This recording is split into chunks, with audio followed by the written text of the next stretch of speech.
Kembali lagi di Lamoda Academy Indonesia. Sekarang mari kita lanjutkan tutorial penjahitan baby doll model 1 ini ya, dengan pembahasan penyelesaian rompok di sepanjang lingkar leher. Nah, di sini sesuai dengan analisa model ya, untuk di bagian leher belakang, di bagian punggung terdapat sebuah lubang yang nantinya untuk mempermudah kita dalam memasukkan baju atasan ini ke bagian kepala ya. Nah, di situ kita akan pakai satu buah kancing untuk mengunci lubang tersebut. Nah, di sini kita akan buat lubang kain atau loop ya, yang akan kita gunakan untuk mengaitkan lubang tersebut ke kancing. Jadi di sini kita akan membuat kait kancing ya, dari kain yang sama dengan bahan yang kita gunakan untuk membuat baby doll tersebut. Caranya mudah saja. Di sini kita tinggal potong kain secara serong, lebarnya itu sekitar 3 cm, lalu panjangnya bisa dibuat 5-6 cm ya, karena kita tidak akan menggunakan semua dari panjang kait kancing tersebut ya. Kita mungkin hanya akan menggunakan 4 cm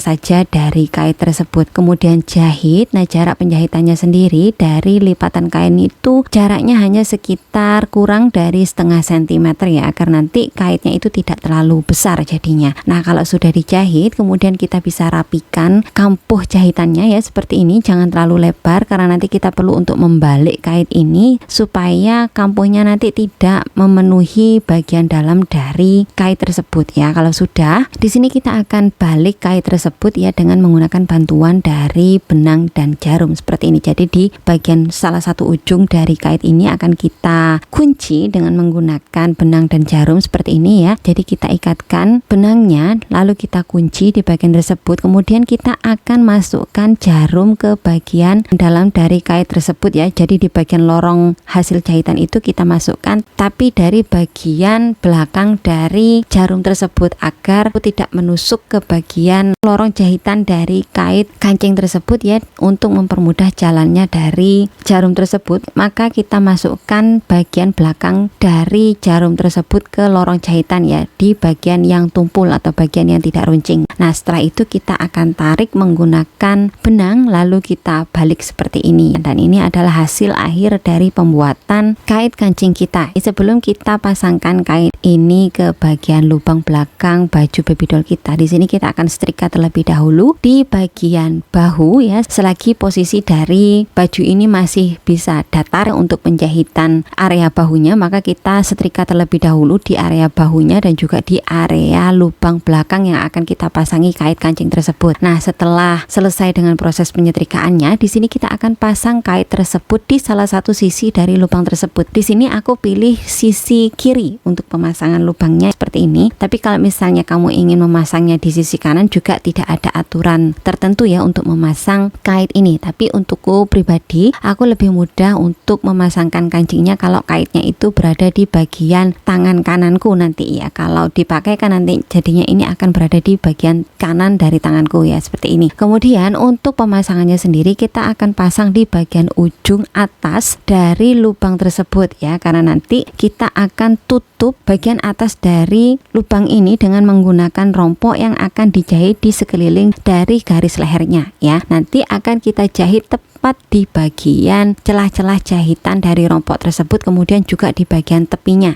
untuk mematenkan posisi dari kait kancing ini. Ikuti prosesnya seperti yang sudah aku contohkan di video. Kalau kita sudah jahit di bagian kait kancing tersebut, kemudian berikutnya kita akan langsung jahit bisban atau rompok di sekeliling dari lingkar lehernya. Di sini aku sudah jahit di bagian kait kancingnya ya. Sekarang langsung saja kita kerjakan di bagian pemasangan rompok atau bisban di sekeliling dari lingkar leher tersebut. Nah, di sini untuk sisa dari kait kancing tersebut ya yang sudah kita jahit. Jadi untuk proses penjahitannya ini aku agak serongkan ya. Jadi aku serongkan ke atas agar nanti bagian belakang dari kait tersebut bisa masuk dalam bagian garis lingkar leher yang akan kita tutup dengan menggunakan kain bias atau kain bisban serong ini ya. Nah, di sini sebelum kita pasangkan kain bias serongnya, sekarang kita tandai terlebih dahulu di di mana posisi dari penjahitan bias serong tersebut. Di sini sama ya, akan aku tandai setengah sentimeter dari sisi pinggiran di sepanjang lingkar leher ya, seperti ini, ditandai dengan menggunakan kapur jahit ya, setengah sentimeter masuk dari pinggiran garis leher tersebut. Kemudian di garis inilah nanti kita akan membuat jahitan kain bias atau kain serongnya itu di sepanjang dari garis lingkar leher tersebut. Ikuti prosesnya seperti yang sudah dicontohkan di video.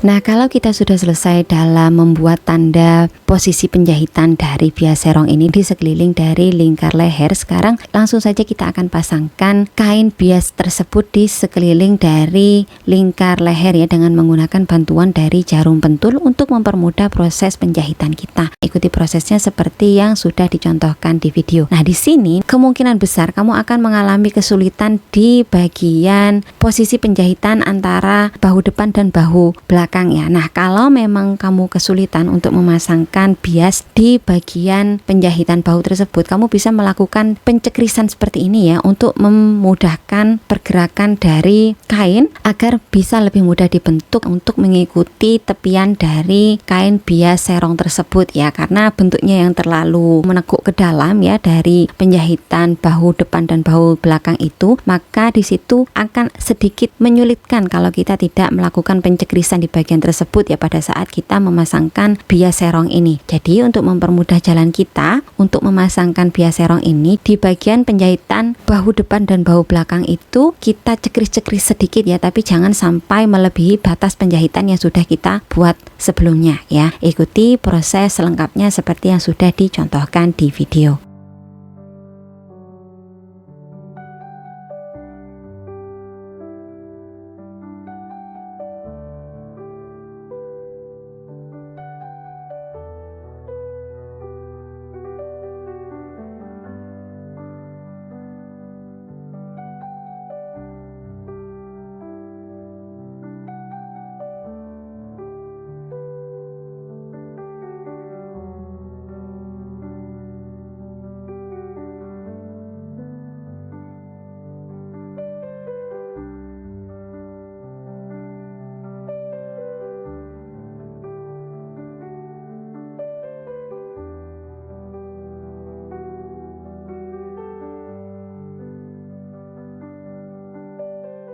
Nah, di sini kita sudah selesai dalam memasangkan kain bias serong di sekeliling dari lingkar leher ya. Sekarang langsung saja kita jahit di sekeliling lingkar leher ini, tepat di bagian tanda penjahitan yang sudah kita buat sebelumnya ya, yaitu setengah sentimeter masuk dari garis lingkar leher yang sebenarnya. Ikuti prosesnya seperti yang sudah aku contohkan di video.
Nah, di sini kita sudah selesai ya dalam proses penjahitan dari kain bias serong itu di sepanjang dari tanda jahit yang sudah kita buat di sekeliling dari lingkar leher sebelumnya ya. Nah, setelah penjahitan ini kita akan langsung setrika bagian dari penjahitan bias serong ini ya di sekeliling dari lingkar leher. Kemudian kita juga perlu membentuk dari bentuk bias serong tersebut di sepanjang dari lingkar leher. Kemudian kita juga akan tata di bagian kait kancing itu ya, kita akan tutupi bagian belakang dari kait tersebut, kita bentuk sampai semua posisinya itu terlihat rapi dan halus. Langsung saja kalau begitu kita akan lanjutkan ke tutorial berikutnya di video selanjutnya ya. Kita ketemu lagi di video selanjutnya.